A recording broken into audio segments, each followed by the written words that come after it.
Paul mentions like Jesus a lot, in his letters. He always talks about like having a strong faith in Jesus and like what we can do now because Jesus says they did the work on the cross, also and all that. It's like, wait, you wasn't there.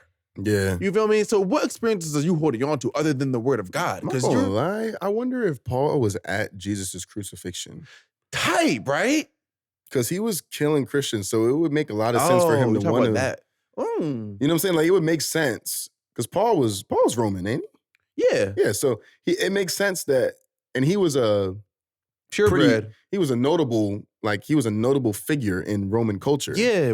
Before being Christian. Paul. As Saul, he would as when he was Saul, he was notable in culture. That was one of the things that he said he could boast about when he was talking about that if I wanted to boast. So it would make sense that he may have been present at Jesus' crucifixion. He wasn't turned by? Wait, no, because Wait, no. He wasn't turned until after Jesus was already gone. That's true. Yeah. That's why I was confused when we was talking about it. Because God was the one that called Paul. Yeah, but he had to know the works of Jesus because he was killing Christians. That's true. He had to know the work of Jesus. This is why I was confused when we was talking about Paul. Because I said Paul's not the Old Testament, but God was the one talking to Paul. But God doesn't talk that much in the New Testament either. It's usually Jesus, and then the disciples and apostles. Right, yeah. But God was the one that called Paul out of from walking. Yeah. Which is why I was confused.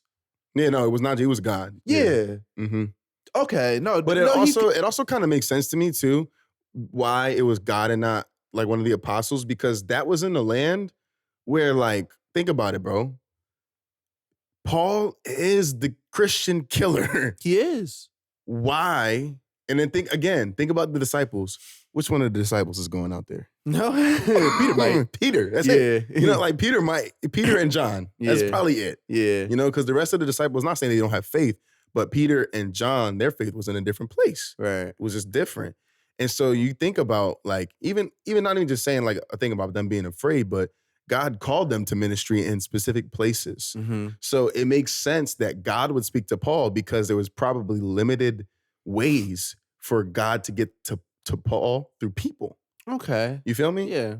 And like, I mean, it also makes sense to me why God would want to talk to him like, hey, bro, what? Yo, hey. Yeah, chill out. Hey, chill out. Hey, what are you doing?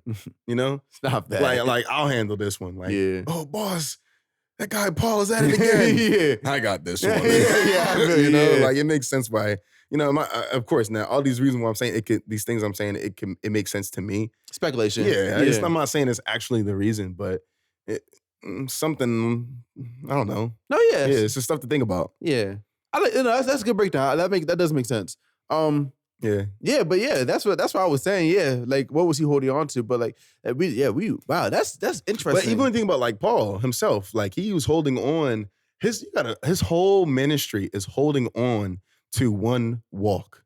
Jesus' walk. The one when he was walking, and God struck him when God struck him blind. Mm-hmm. Like he has to remember that. Yeah, he has to remember that, bro. And here's the thing. A lot of people probably are quick like, oh, of course, how could he forget that he was blind and then his vision was restored to him? Mm-hmm. Yeah, okay. I'll give you that. Do you want God to make you blind? Do you need a going blind experience to have faith? Is that what you need? Yeah, right. Because God will give it to you if that's what you ask for. Well, I mean, I'm saying that, like, I don't actually know what God's going to do, but I don't think God would have a problem doing that for you. But maybe, what if instead of striking us blind, God is trying to let us have faith with less severe circumstances? Mm-hmm. Like maybe God's not like taking your sight to give it back, but I don't know, maybe you rolled your ankle. Something that's lot smaller stakes. It could be anything. It would have had to been severe for Paul Saul at the time because of where his heart was at the time, because he was killing Christians. Yeah. So it's like you know what they believe. Mm-hmm. You just choose not to believe, and not only choose not to believe it, but you're choosing to like disgrace it as well. Yeah. And for whatever reason that was, because who knows? Because other than being Roman, there has to be like another underlying reason that you just like, oh yeah, I'm gonna not only kill you, but I'm gonna be the best at it. Yeah, I don't know. Well, I guess because It's probably that, bro. Because he's like, he takes pride in what he does.